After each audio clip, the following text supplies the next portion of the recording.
suppose it was time for a change.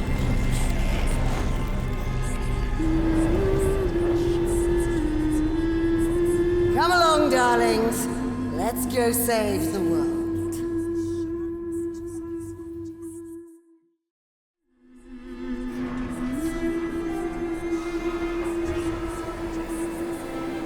So I'm to prove myself to you.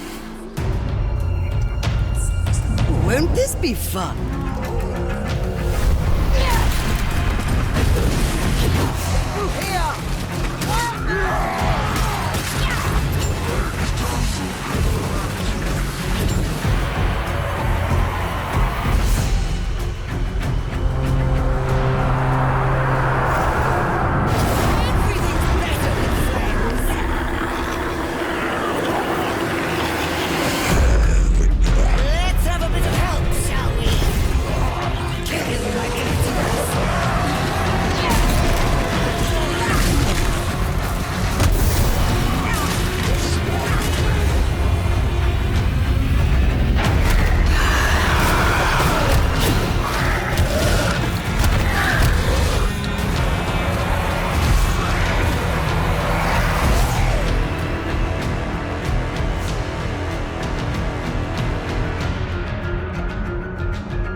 Ladies and gentlemen, get ready for Spooktober. The Dire Tide is on its way, and it's a poppin' month for slaying ratmen and heretics. Necromancer Sienna is the final piece of the puzzle for Vermintide's DLC careers. The fifth one to show up, and I will be the first to tell you this was not even remotely in my initial realm of expectation.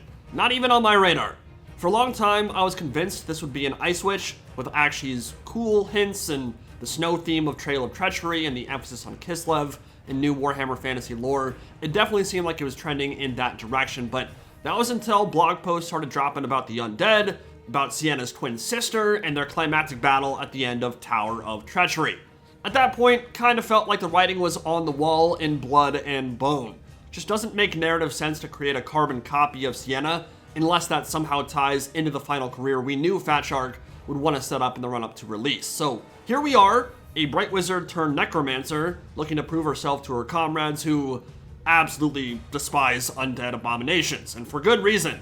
Can't wait to see what Kruber and Saltspire have to say about all this going down, considering one lost his eye to scheming ratmen while on the hunt for a vampire thrall, and the other had his entire regiment sucked into a purple sun of Xerius, and has essentially been dealing with the PTSD of that moment ever since. Now, I know some of you were looking for like a Paladin of Vermidia, or something more thematic and closer to Sienna's established lore as a fire character, and that is a perfectly understandable argument, but the counterpoint I'd put forth is skeletons. Spooky, scary skeletons, sending shivers down your spine.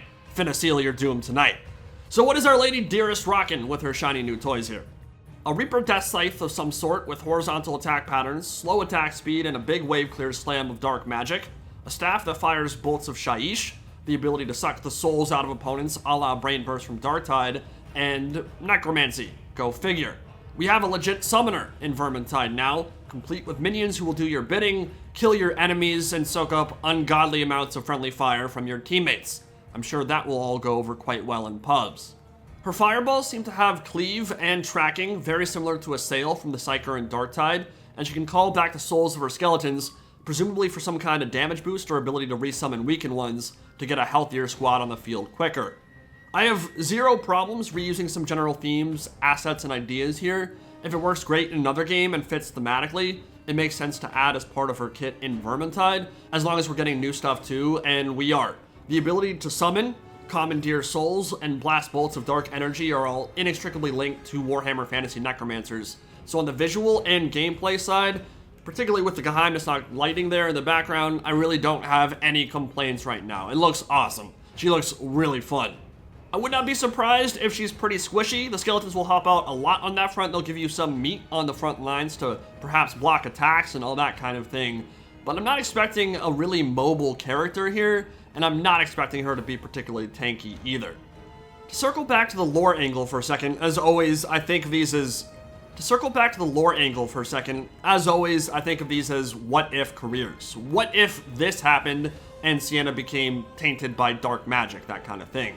let's explore that scenario and kill a bunch of Skaven along the way. For obvious reasons, when Vermintide 3 eventually comes, whether that be 5 or 10 years from now, I do expect it will come, we should not expect Sienna's base class there to be Necromancer, right? It'll be some form of Bright Wizard, same as it always has been, because that is her true canon identity. Everything else is just fluff and fun.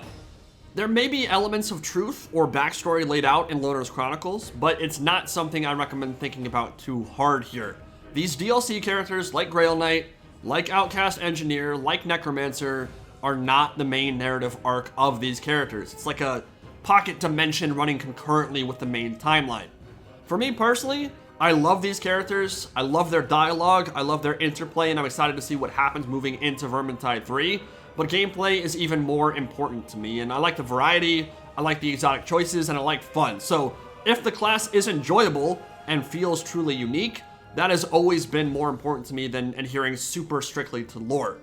If you want to get super lore grognardy, I get it, but as always, it kind of comes down to people not treating end times as canon because they don't like it, because it was logically and thematically inconsistent. And while that may be true, certainly to an extent, it had its fair share of dumb moments that cannot be denied. A character like Sienna suddenly being able to summon the dead is established canon during this timeline. In the end times, Nagash consumes Usirian, Nakarn, god of the dead, aka Mor. He unbinds the wind of death from the vortex. The secret love child of Tyrion and Ilariel is sacrificed, and thus the Bone Daddy is unknowingly weakened by the curse of Anarion, unable to bind Shaiish within himself. Instead, he binds it to the soil of Sylvania, where it spreads and ultimately allows many mages to suddenly gain the powers of necromancy. We see this in the raising of the Auric Bastion, we see this in the narrative arc for Balthazar Gelt, we see numerous times that the Unbound Wind of Shaiish drastically changes the complexion of spellcasting in the Warhammer world. There is still nothing inherently safe about necromancy. It can and will still corrupt, but it does allow human mages who generally can only wield one lore of magic at a time without turning into chaos spawn or spontaneously combusting, becoming possessed by warp entities, those kinds of things, to summon the dead, to suddenly have some semblance of control over necromancy. So whether you like it or not, this absolutely is established canon. The question then remains, if she's suddenly a necromancer, why would Saltzpyre and Kruber not want to kill her now? Well, probably need to play the game to find out, but the answer is they probably do. But they're torn between the love they have for their friend, the duty they have to fend off Armageddon, and the whole fact that they just kind of have bigger fish to fry when their lives are in constant peril and they need all the help they can get. So when it comes to a summoner in Vermintide, there are so many cool things you can do here. You can summon them to block rattling gunfire, you can summon them to block a horde to give you space to escape, to knock over enemies. There's a lot of utility these guys will probably be able to bring to the table, which is going to be super exciting to see what players are able to pull off, because we've never had a true summoner in a Tide game before, and it's a gameplay angle that's going to be really interesting to explore. You will not have to wait long to see full gameplay from our Necromancer friend. I will be showing off gameplay and covering her in depth very soon, but let me know what you all think of the class, what you're excited to try out, what you love, what you don't, perhaps what you would have preferred if there could have been another subclass for her, and I will see you all in the next video. Indy Pride, signing out for now. Have a good one, guys.